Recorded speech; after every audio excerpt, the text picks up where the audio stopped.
Ó, pessoal, vamos dar uma passada rápida aqui, ó, no manual Duotec da Sim, tá? Então, olha, eu tô aqui com ele aberto, é só escrever Duotec Sim Download no Google, vocês vão conseguir baixar esse manual, tá bom? Então, ó, o que que tem esse manual? Ele tem a parte digital, tá? O que que é digital de componentes protéticos? A gente tem o Scambore, que é como se fosse um transferente. Então, isso parece muito óbvio para quem já está no digital, mas para quem ainda não entrou, tem que tentar comparar as coisas com o analógico, tá? Então, como que a gente faz uma transferência de um implante no analógico? A gente tem que ter a peça que vai encaixar exatamente ou direto no implante, ou sobre um pilar de unitário, ou sobre um mini pilar. Então, são peças diferentes, tá? No digital é a mesma coisa. A gente precisa ter peças diferentes para encaixar nesse implante ou sobre o pilar ou sobre o mini pilar para depois fazer o escaneamento. E geralmente é chamado de escambore, tá? Então, quando você faz esse escaneamento dessa arcada ou M-arcada, o que seja, com essa peça montada no implante, ali nesse arquivo já tem a informação de qual tipo de implante que está e se ele tem um pilar conectado ou um mini pilar conectado nele ou não, tá? Isso é por conta do que é chamado de biblioteca de componentes protéticos. Então o laboratório vai receber esse arquivo, você vai dizer, olha, é até importante falar o código do Scambore, ó, eu usei Scambore de código tal. Então lá no software dele, ele vai colocar esse código que você utilizou e lá vai ter a biblioteca de componentes que está ligada a esse Scambore específico que você utilizou. Como por exemplo, se você utilizou um Scambore direto no implante, lá no software do protético, quando ele gerar esse arquivo, ele vai gerar com o escaneamento e um análogo posicionado, um análogo virtual posicionado naquele arquivo do que seria realmente a posição do implante e a forma do implante, a forma da conexão do implante, né? Por exemplo, se foi escolhido um Scambore direto no 5 Morse de conexão 11 graus e meio, por exemplo, o Epicut, lá então, quando ele faz esse alinhamento de dados, quando ele digita lá esse código do Scambore, ele vai gerar um arquivo que tem um análogo virtual desse implante 5 Morse 11 graus e meio, tá? E aí a partir disso ele consegue gerar um modelo impresso e também consegue gerar a coroa para instalar nesse implante, que seja uma coroa fresada ou que seja uma coroa impressa, tá bom? Então, de qualquer forma, agora existem outros componentes que ele também vai gerar, né? Então eu falei só do modelo.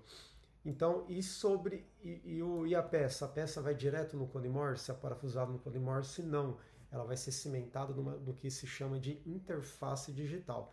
Essa interface digital, vamos colocar uma analogia aqui, tipo um UCLA, como se fosse um UCLA. Não é, tá? Mas só para você ter ideia. E aí essa peça ela vai ser cimentada, mas ela é um tratamento reversível. Por quê? Porque ela vai ter um buraco na área oclusal ou na área palatina, onde vai ter um parafuso passante para fixar todo esse conjunto no implante. Então, aqui temos exemplos de interfaces digitais. Temos aqui uma interface, tá vendo? Que é feita para um hexágono externo, e aí a coroa cimentada aqui. Temos a interface aqui de um pilar que é instalado diretamente no implante cone Morse 11 graus e meio, tá? Então ó, a coroa é cimentada aqui, tá vendo que tem um buraco aqui, vai ter um parafuso passante. Da mesma forma na coroa também vai ter um buraco com um parafuso passante. Outra interface, essa aqui por exemplo, essa aqui é uma interface que provavelmente é para encaixar sobre um mini pilar, tá? Então mesma coisa, ó, a prótese múltipla vai ser cimentada nessa região, porém vai ter um buraco também na coroa, na prótese, onde vai passar o parafuso para fixar todo esse conjunto sobre o mini pilar, tá? E aqui abaixo temos os escambores, ó. Então, o que a gente tem aqui? A gente tem dois desenhos de escambores. Olha esse primeiro jogo aqui e olha esse segundo jogo. Qual é a diferença dele? A diferença é que eles têm aqui nesse jogo uma base metálica, ou seja, você encaixando no implante tem como você validar que está bem encaixado apenas fazendo uma radiografia periapical, tá? Então temos aqui, ó, jig abutment cônico, assim chama, não chama de escambore, assim chama de jig. O que é esse abutment cônico? É sobre aquele antigo que não é um mini pilar, ele é mais compridinho, stat cone, né? Hoje em dia a gente quase não vê mais. Então é como se fosse um cone grande que vai entrar dentro desse escambore aqui. Existe no analógico também um transferente para isso, tá? Então vou dar um outro exemplo agora aqui, ó, jig mini abutment, tá? Então ó, JBMA, o que quer dizer isso? É um escambore confeccionado para você encaixar sobre um mini pilar. Então assim não chama de mini pilar, chama de mini abutment, tá?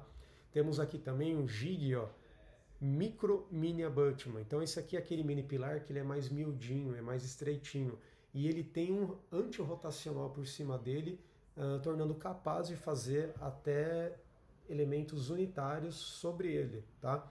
Então temos também aqui o escambore comprido para ele. Mas como eu mostrei para vocês lá no Reels, às vezes o escambore comprido em áreas edentadas é algo que atrapalha, porque o escambore comprido ele vai ter que distanciar do implante e vou até passar aqui o vídeo novamente, ó, peraí, vou passar de novo. Em área que tem reborder dentro, se você usa um escambore muito longo, você obrigatoriamente, para conseguir pegar o corpo inteiro dele, você vai precisar distanciar a ponteira do escambore da mucosa. E a mucosa já tem pouca topografia, já tem pouca informação. E aí vai ser difícil o scanner conseguir registrar bem, né? Linkar bem aí todas as imagens, pode ser que dê distorção, linha de costura. Então é um pouco perigoso, tá? Então olha aqui, ó, vou mostrar novamente aqui, né, o vídeo que está lá no Reels. Então olha só, aqui eu tenho o escambore longo e aqui eu tenho o escambore curto, ó. Eu vou avançar aqui, ó. Aí, olha só. Eu preciso distanciar, ele acaba se perdendo, eu tenho que ficar voltando ali na palatina algumas vezes para ele recuperar a sua localização, tá? Agora, olha a diferença quando utilizamos aqui um escambore curto, ó. Olha só. É muito mais tranquilo, não é? Então, praticamente ele não trava, ó. Você consegue copiar melhor. Por quê? Porque a ponteira está mais próxima aí da área edentada, mais próximo também da área de topografia que eu fiz com a resina. Então, vamos voltar agora aqui na lista de escambores. Então, no segundo jogo de escambores, são os escambores curtos, tá? Então a gente tem a codificação dele, ó, que é a mesma que nesse aqui, ó, mini abutment, ó. Vamos voltar aqui, ó. Mini abutment, JBMA, tá? Vamos ver o seu respectivo curto, ó. Eu tenho aqui JBMA e finaliza com C, C de curto. Qual que é a diferença desses tipo de escambore para o primeiro que eu comentei? É o comprimento dele, ele tem um comprimento menor e ele não tem uma base metálica, ou seja, não tem como você validar que teve essa adaptação na radiografia, tá? O que acontece? Ele dura um pouco menos, precisa tomar um cuidado, porque toda hora no encaixa, desencaixa, encaixa, desencaixa, você pode danificar a conexão interna desse plástico. O PIC ele é um plástico, tá? Ou seja, ele pode encaixar de uma forma não indexada, o que vai prejudicar o seu resultado final, você tendo uma coroa girada, tá? Então, eu tenho aqui, ó, vamos descer mais, ó, Jig Micro Mini Abutment, ó. Olha aqui, a gente tem a opção com hexágono, lembra que eu falei que o Micro Mini Abutment, a gente pode utilizar ele até para prótese unitária, ele é um mini pilar miudinho e que tem um anti-rotacional, então a gente tem a opção de sem hexágono, que é totalmente rotacional, para uma prótese múltipla utilizando o Micro Mini Pilar, ou a gente tem também ele com hexágono para, por exemplo, fazer um unitário, tá?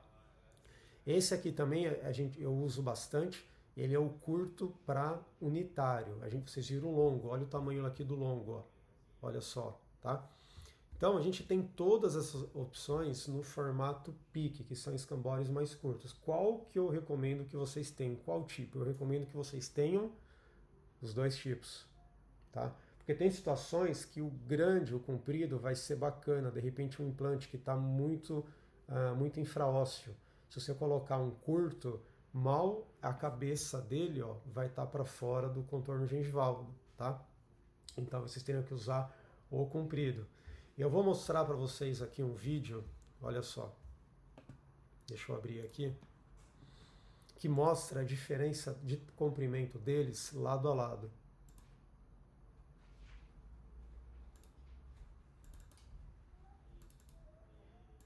Aqui, ó. Então, olha só a diferença de comprimento. Ó. Tentei deixar aqui na mesma altura aqui os dois análogos de implante, ó. Tá? Então deve ter aqui uns 3 ou 4 milímetros. Isso aqui é do unitário. Aí vamos avançando. Olha aqui o mini pilar. Mini pilar padrão, convencional. Aí, olha só. Eu tenho aqui o comprido e eu tenho o curto. Comprido ele tem a base metálica, tá? É interessante a gente validar um encaixe com a base metálica, sim, porque se a gente manda para o laboratório um escaneamento, ele vai falar, olha, você e o dente vem girado, a coroa vem girada, ele pode dizer que você não conectou o escambare corretamente, só que você tem a radiografia aí para provar, tá? Vamos avançando então aqui, ó. Esse é o micro mini, olha a diferença. Ele tem um antirotacional, tá vendo? E esse escambore que eu tenho, ele também tem um antirotacional. Mas a parte externa de ambos os tipos de escambores, ou seja, curtos e longos, a parte externa vai ser a mesma. A única diferença é a parte interna que vai ter o index, tá? Então agora aqui eu tenho um comprido aqui, ó, com a base metálica e olha só a diferença de tamanho entre eles, tá? Agora esse pilar aqui é maravilhoso para unitário, quando tem um espaço para ele. Esse aqui é o pilar multifuncional. Olha só, ele tem um parafuso que segura ele, que segura a prótese nele, que é um bitelão, tá? E olha aqui, olha a diferença. Então, é importante você ter os dois para no momento do escaneamento você escolher qual que vai facilitar o seu escaneamento. Então, espero que vocês tenham gostado disso. Aqui é mais uma dica sobre escaneamento intraoral. Lembrem-se que vai ter um evento online gratuito nos dias 20, 21 e 22 de julho, que é a maratona do escaneamento intraoral, tá? Estarei eu e o Heitor lá em São José do Rio Preto, no estúdio do Dental Guru. Então, vocês enviaram o contato aí telefônico de vocês. Não entraremos em contato agora, entraremos em contato somente bem próximo aos dias. Então não perca, porque esse curso vai ter tantas dicas de escaneamento intraoral, tudo que vale a pena, tudo que é prático e vale a pena ser feito no dia a dia com baixo custo, que vai transformar a sua rotina, a sua forma de escanear, melhorando os seus resultados positivos, tá bom? Então, eu te encontro lá, um grande abraço.